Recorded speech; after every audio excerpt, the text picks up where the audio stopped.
শারদীয় দুর্গাপূজা উপলক্ষে মুন্সিগঞ্জের শ্রীনগরে হিন্দু সম্প্রদায়ের মধ্যে শাড়ি ও 3 পিস উপহার বিতরণ করা হয়েছে। সোমবার বিকেলে উপজেলার উত্তর বালাসুর যদুনাথের বাড়ির শ্রী শ্রী রাজলক্ষ্মী নারায়ণ দুর্গা মন্দির প্রাঙ্গণে এই অনুষ্ঠানের আয়োজন করা হয়। অনুষ্ঠানে ভার্চুয়ালি যুক্ত হন বিএনপির কেন্দ্রীয় নির্বাহী কমিটির স্বেচ্ছাসেবক বিষয়ক সম্পাদক মীর শরফত আলী সপু।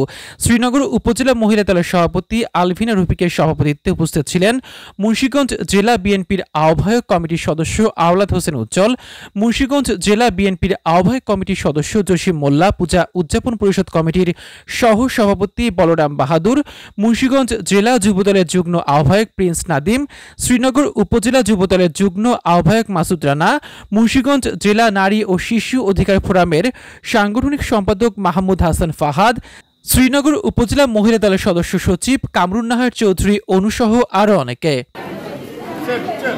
নেওয়া যাচ্ছে না সরদি ভাই, অসুন্দর হয়ে যাচ্ছে। এ বাবা, এই সরো না।